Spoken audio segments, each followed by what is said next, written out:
नमस्कार दोस्तों, आशा करता हूं आप सब बहुत अच्छे होंगे। देखिए, आज हम डिस्कस करेंगे 19 जनवरी का द हिंदू न्यूज़पेपर और पीआईबी का इंपॉर्टेंट करंट अफेयर्स। देखिए, सबसे पहले बता दूं, हमारा पूरे महीने का द हिंदू पीआईबी नोट्स जो है सिर्फ 7 पेज का पीडीएफ होता है और ये आपको फ्री ऑफ कॉस्ट हमारा जो टेलीग्राम चैनल है daily the Hindu note search कर लेना टेलीग्राम पे, ठीक है। और लिंक नीचे डिस्क्रिप्शन में भी मिलेगा, तो फ्री ऑफ कॉस्ट अवेलेबल होता है वहां पे।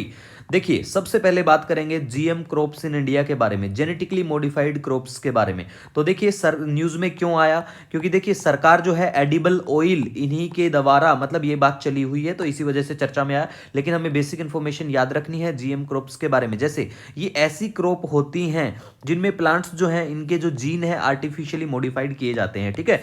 दूसरा देखिए, क्या भारत में इससे पहले कोई क्रॉप है अभी तक या ऐसा कुछ? तो देखिए, इंडिया ने अप्रूव कर दिया था commercial cultivation of BT cotton का, कब? 2002 और 3 में, ठीक है। तो देखिए 2003 में जब इसको बिल्कुल अप्रूव कर दिया गया था भारत के द्वारा, भारत सरकार के द्वारा, तो उस टाइम पे देखिए जो ये जेनेटिकली इंजीनियरिंग अप्रेजल कमेटी जो है ना, इसका भी योगदान था। ये रिकमेंड करती हैं जीएम मस्टर्ड के बारे में, जैसे इन्होंने कुछ रिकमेंड किया, या जो भी इससे रिलेटेड जेनेटिकली मॉडिफाइड प्लांट से रिलेटेड इंपोर्ट एक्सपोर्ट ध्यान रखना इन सब चीज़ों का, तो ये बिल्कुल करती है। तो इस कमेटी ने है ना ये जो टेक्नोलॉजी है इसके ऊपर बहुत ज़्यादा चर्चा में आई थी जब ये इसकी रिकमेंडेशन और ये सब चला हुआ था। तो जैसे बोलगार्ड 1 और बोलगार्ड सेकंड टेक्नोलॉजी, और ये सिविल सर्विस के 2-3 साल पहले के प्रीलिम्स में डायरेक्ट पूछा गया था कि ये किस चीज़ से संबंधित है। तो भाई ऐसी चीज़ों को नहीं छोड़ना है, ठीक है। अब देखिए जीएम मस्टर्ड की भी एक वैरायटी है भाई, मस्टर्ड की जेनेटिकली मॉडिफाइड, जिसका नाम है DMH11। किसने अब देखिए ये किसके द्वारा लेके आई है?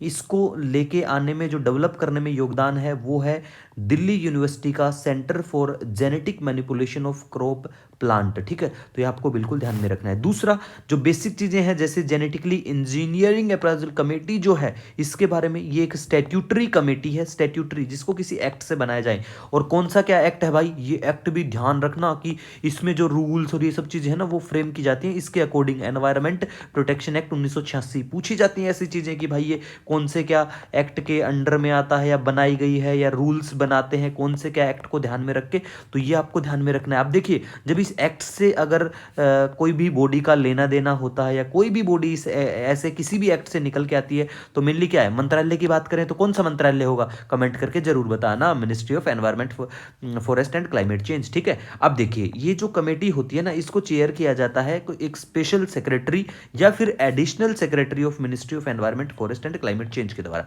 ठीक है। बेसिक चीजें थी, आपको पता होना चाहिए। और आपको ये भी बता दूं, 50 से 60% एडिबल ऑयल जो है हम लोग इंपोर्ट करते हैं, ठीक है।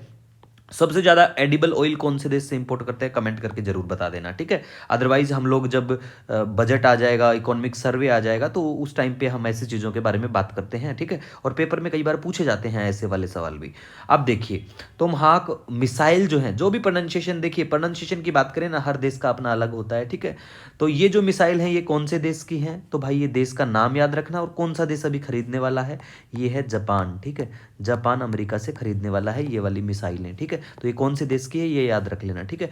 हाँ, सबसे इंपॉर्टेंट ये है बैंकिंग के बच्चों के लिए आज, कि ताइवान की फॉक्सकॉन, अब देखिए ये कौन से देश की कंपनी है, ये आपको जरूर पता होना चाहिए कि यहाँ की है। ये लोग क्या करेंगे? ये हमारे HCL के साथ में मिलके और चिप टेस्टिंग प्लांट बनाएंगे, सेमीकंडक्टर के ऊपर काम करेंगे लोग। तो ये कौन से देश की है, ऐसी चीजें भी पूछ लेते हैं। नेक्स्ट देखिए, हरनी लेक कहाँ पे है? वडोदरा, ठीक है। वडोदरा में है। वडोदरा कहाँ से है? कहाँ पे है? जहां से मोटा भाई है, ठीक है। मोटा भाई कौन है? कमेंट करके बताना चाहो तो अच्छी बात है, अदरवाइज गुजरात को ध्यान में रख लेना, ठीक है। नेक्स्ट देखिए, कैबिनेट ने अप्रूव किया कुछ MOU जो हैं उनको, ठीक है। किस फील्ड में? मेडिकल प्रोडक्ट्स रेगुलेशन के लिए, ठीक है। तो कौन कौन से देशों के साथ में? नीदरलैंड है, डोमिनिकन रिपब्लिक है, एक्वाडोर है। मैप में लोकेशन देखना चाहो तो बहुत अच्छी बात है, इस देश की देख लेना, ठीक है, क्योंकि ये ज़्यादा चर्चा में नहीं रहता है। नेक्स्ट हम बात करेंगे इरेडा, ये क्या है? कमेंट करके फुल फॉर्म इसका जरूर बताओ, 1000 बार डिस्कस कर चुका हूँ लास्ट जो हमारे करंट अफेयर है उन सब में, ठीक है। तो इरेडा और इंडियन ओवरसीज बैंक मिलके क्या करेंगे? को लैंडिंग करेंगे रिन्यूएबल एनर्जी प्रोडक्ट्स की, ठीक है। मतलब इसमें लोन देंगे ये लोग अब, ठीक है।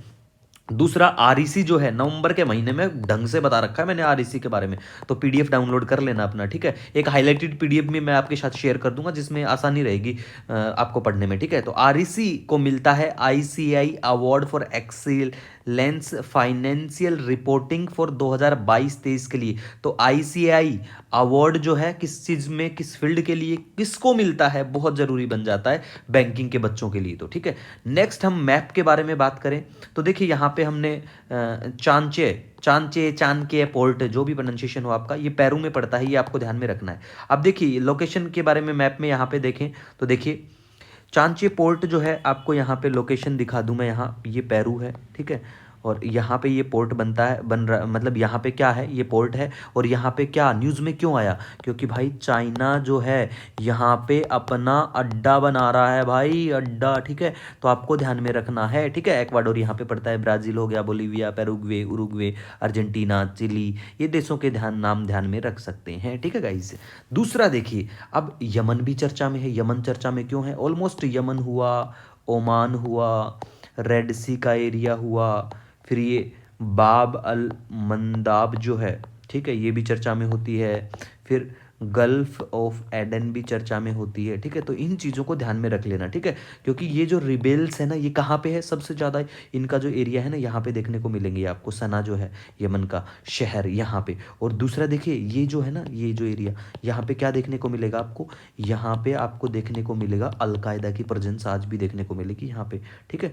तो बिल्कुल, अगर आपका कोई भी सजेशन, कोई सुझाव रहता है तो बिल्कुल आप मुझे कमेंट या मेल कर सकते हैं। मिलेंगे नए दिन के साथ, तब तक के लिए हैव ए ऑसम डे।